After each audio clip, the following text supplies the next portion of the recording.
नमस्ते साथियों, आज के इस वीडियो में हम चर्चा करेंगे अनुकंपा नियुक्ति के लिए क्या विवाहित पुत्री पात्र है। और साथियों, अनुकंपा नियुक्ति के संबंध में 29 सितंबर 2014 को मध्य प्रदेश शासन सामान्य प्रशासन विभाग के द्वारा पत्र जारी किया गया है। और यह पत्र जो है कुल 11 पृष्ठों का है। इसके अलावा 2 पृष्ठ आवेदन के लिए दिए गए हैं। इस तरह से जो 13 पृष्ठों का जो दिशा निर्देश है साथियों, इसका अवलोकन करने के पश्चात हमने जो जानकारी एकत्रित की है उसी को इस वीडियो के माध्यम से आप तक प्रस्तुत कर रहे हैं। तो साथियों, यहाँ पर आप देखिएगा बिंदु क्रमांक 2.4 यहाँ पर जानकारी दी गई है कि दिवंगत शासकीय सेवक की संतान सिर्फ पुत्री या पुत्रियां ही हो, अर्थात पुत्र न हो, केवल पुत्रियां ही हो और वह विवाहित हो तो दिवंगत शासकीय सेवक के आश्रित पति या पत्नी, यदि पति सर्विस में थे तो आश्रित पत्नी होगी, यदि पत्नी सर्विस में थी तो पति आश्रित होगा। तो जो भी आश्रित है उसके द्वारा जिस पुत्री को नामांकित किया जाएगा वह विवाहित पुत्री क्या होगी, अनुकंपा नियुक्ति के लिए पात्र होगी, जैसा कि दिशा निर्देश में जानकारी दी गई है। और आगे कहा गया है कि यह स्पष्ट किया जाता है कि मृतक शासकीय सेवक के आश्रित पति या पत्नी जीवित होने पर ही विवाहित पुत्री को अनुकंपा नियुक्ति की पात्रता होगी, यदि जो आश्रित व्यक्ति है वो जीवित है, ठीक है। और ऐसी स्थिति अगर आती है तो ही विवाहित पुत्री पात्र होगी, अन्यथा यदि जो आश्रित पति या पत्नी जीवित नहीं है, जैसे यदि मान लो कोई शासकीय सेवक की पत्नी पहले ही उनकी मृत्यु हो चुकी है और वे अकेले हैं और उनकी मृत्यु हो जाती है, तो ऐसी स्थिति में विवाहित जो पुत्री है वो अनुकंपा नियुक्ति के लिए पात्र नहीं होगी, ऐसा यहाँ पर कहा गया है। और साथियों, आगे जो जानकारी दी गई है स्पष्ट किया गया है, ऐसी अनुकंपा नियुक्ति पाने वाली पुत्री को शासकीय सेवक के आश्रित पति या पत्नी के पालन पोषण की जिम्मेदारी का शपथ पत्र देना होगा। तो साथियों, इसे में आगे यह भी कहा गया है कि यदि आश्रित पति या पत्नी में से अपनी विवाहित पुत्री का नामांकन किया जाता है अथवा उनको नामांकित किया जाता है तो फिर ऐसे विवाहित पुत्री को शपथ पत्र पालन पोषण के लिए देना होगा। तो साथियों, ये थी विवाहित पुत्री की अनुकंपा नियुक्ति से संबंधित जानकारी। आइए अब हम देखते हैं उन बिंदुओं को कि अनुकंपा नियुक्ति के लिए आश्रित सदस्य से क्या तात्पर्य है, अर्थात कौन कौन से आश्रित सदस्य हो सकते हैं।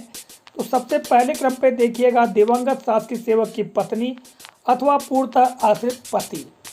दूसरे क्रम पे देखिएगा मृतक शासकीय सेवक के आश्रित पति या पत्नी द्वारा योग्यता न रखने अथवा स्वयं अनुकंपा नियुक्ति न लेना चाहे तो उनके द्वारा नामांकित पुत्र या अविवाहित पुत्री को पात्रता होती है। यहाँ पर स्पष्ट किया गया है अविवाहित पुत्री, ठीक है।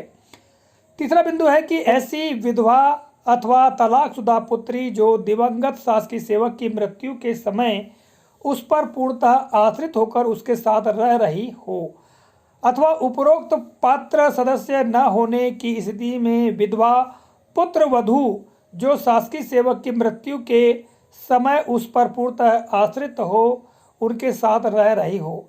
देखिएगा, यदि शासकीय सेवक जिसकी मृत्यु हुई है उसकी कोई ऐसी पुत्री है जो विधवा है या तलाकशुदा है और वो शासकीय सेवक के साथ में रह रही थी तो वह भी पात्रता रखती है। इसके अलावा विधवा जो पुत्र वधू है, यदि जो मृतक शासकीय सेवक उसके साथ रह रही थी तो वह भी पात्र होगी। और साथियों, बिंदु क्रमांक 2.4 के बारे में जानकारी हम दे दी है। बिंदु क्रमांक 2.5 दिया गया यहाँ पर मृतक शासकीय सेवक की प्राकृतिक संतान न हो तो ऐसी तत्तक संतान जिन्हें शासकीय सेवक दंपति द्वारा शासकीय सेवक के जीवित रहते हुए वैधानिक रूप से गोद लिया गया हो भी पात्र होंगे। छठवां बिंदु है अविवाहित दिवंगत शासकीय सेवक के भाई अथवा अविवाहित बहन को दिवंगत शासकीय सेवक के माता पिता के अनुशंसा के आधार पर भी अनुकंपा नियुक्ति दी जा सकती है, परंतु अविवाहित दिवंगत शासकीय सेवक के माता पिता भी जीवित न हो तो उनके आश्रित छोटे अविवाहित भाई बहन को उनकी आपसी सहमति के आधार पर अनुकंपा नियुक्ति दी जाएगी। और सातवां बिंदु है मृतक शासकीय सेवक पति या पत्नी दोनों में से कोई भी जीवित न हो तो उसके परिवार के सभी सदस्यों द्वारा एक मत होकर शपथ पत्र पर नामांकित कोई एक सदस्य परिवार में सहमति न होने पर संबंधित जिले के कलेक्टर द्वारा यह निर्णय लिया जाएगा कि किसे अनुकंपा नियुक्ति दी जावे।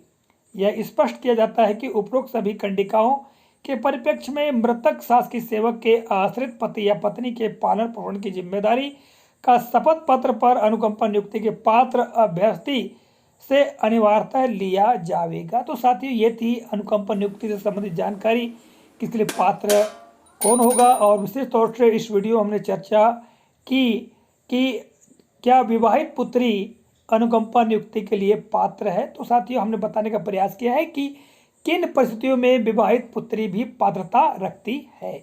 आशा करता हूं जानकारी उपयोगी लगी होगी। मिलेंगे अगले कालखंड में, तब तक के लिए जय हिंद।